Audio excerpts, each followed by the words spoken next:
सत्येंद्र, दो सवाल मेरे आपके लिए। पहला सवाल, ये पूरा ऑपरेशन जिस तरह से अब खबरें आ रही हैं, ऐसा लग रहा है कि पहले से वेल प्लान किया गया था केंद्र और राज्य सरकार ने मिलकर, और अब जैसे जैसे वो एग्जीक्यूट हो रहा है, चाहे गांव की घेराबंदी हो या गिरफ्तारी हो, हिरासत में लेना, वो नजर आ रहा है। और दूसरा सवाल, इसके बैकअप में भी कोई ना कोई तो होगा, चाहे वो खालिस्तानी लोग होंगे, पाकिस्तान से आईएसआई होगी या कोई भी होगा, तो क्या उस बारे में भी कुछ ठोस इनपुट हैं? क्योंकि वो लोग कोशिश करेंगे अब माहौल को बिगाड़ने की।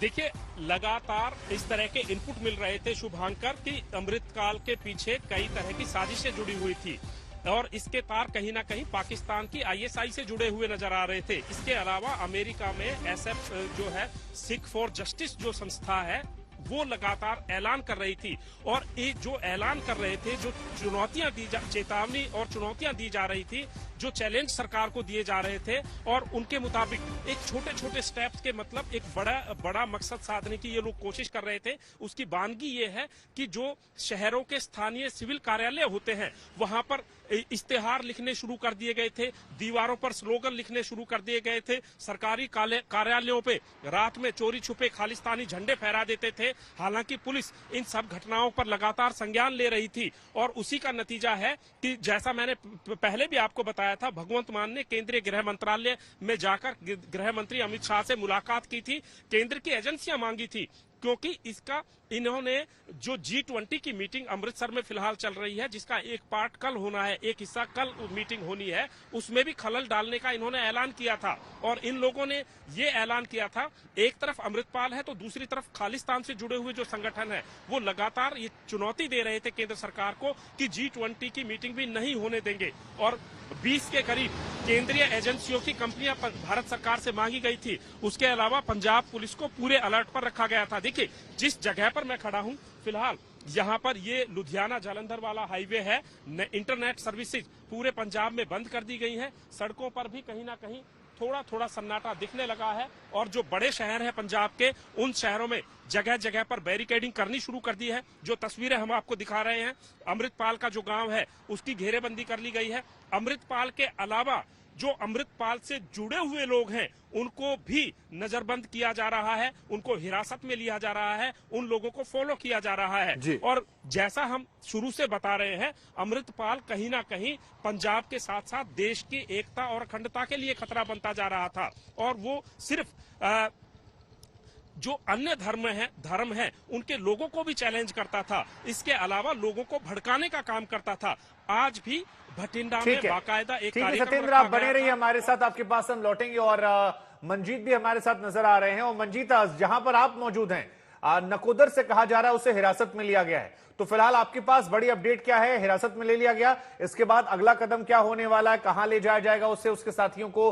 और आज जब ये कार्रवाई हुई तो उसके इर्द गिर्द लोगों की संख्या हमें कम नजर आई, ये कैसे हुआ? इस पूरे जो ये गिरफ्तारी हुई है, इसे कैसे एग्जीक्यूट किया गया, जरा समझाइए इस बारे में।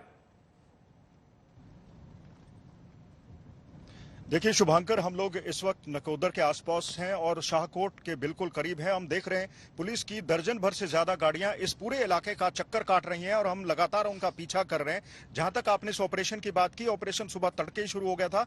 पुलिस कल से ही इस इंतजार में थी, इस मौके पे थी कि उसे आज गिरफ्तार करना है, क्योंकि 19 तारीख से अमृतपाल सिंह को अपनी वहीर निकालनी थी। वहीर पंजाबी में एक धार्मिक यात्रा को कहते हैं, जब हम धर्म को प्रमोट करते हैं।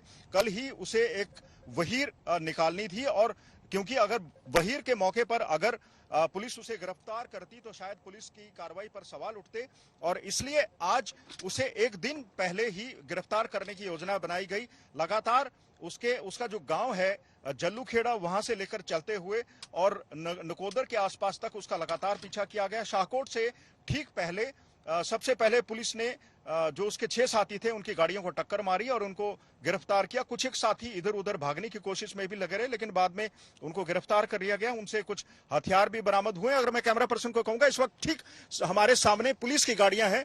पुलिस यहाँ के कई इलाकों की जो यहाँ की चहलकदमी कर रही है, गाड़ियां लगातार यहां से जा रही हैं। और जैसा कि मैं आपको बता रहा था कि उसके 6 साथियों को पहले हिरासत में लिया गया, उनसे हथियार भी बरामद हुए। और उसके अलावा जब पुलिस लगातार 1-2 घंटा और अमृतपाल सिंह का पीछा करते रही, तो पुलिस के जो सूत्र थे हमें बता रहे थे कि उसने बीच में पुलिस को चकमा देने की कोशिश भी की। अपनी उसने गाड़ी बदल ली, दूसरी गाड़ी में बैठ गया और लगातार पुलिस को चकमा देता रहा। लेकिन आखिरकार नकोदर के करीब उसे हिरासत में पहले लिया गया और उसके बाद अमृतपाल सिंह और उसके साथियों को पुलिस किसी एक अज्ञात जगह पर ले जा रही है। उनसे बाकायदा पूछताछ होगी। हालांकि अभी पुलिस ने यह साफ नहीं किया कि कौन सी एफआईआर के तहत उसे गिरफ्तार किया गया है। उसके खिलाफ एक एफआईआर अजनाला थाना में कुछ दिन पहले हुई थी। किडनैपिंग का मामला उसके खिलाफ है, दर्ज किया गया था। राइटिंग का मामला दर्ज किया गया था। उसके साथियों के खिलाफ भी मामले दर्ज किए गए थे। तो अमृतपाल के कई साथी पहले ही पुलिस की हिरासत में है। जैसा सत्येंद्र बता रहे थे, उसके खासम खास को पिछले दिनों गिरफ्तार किया गया था।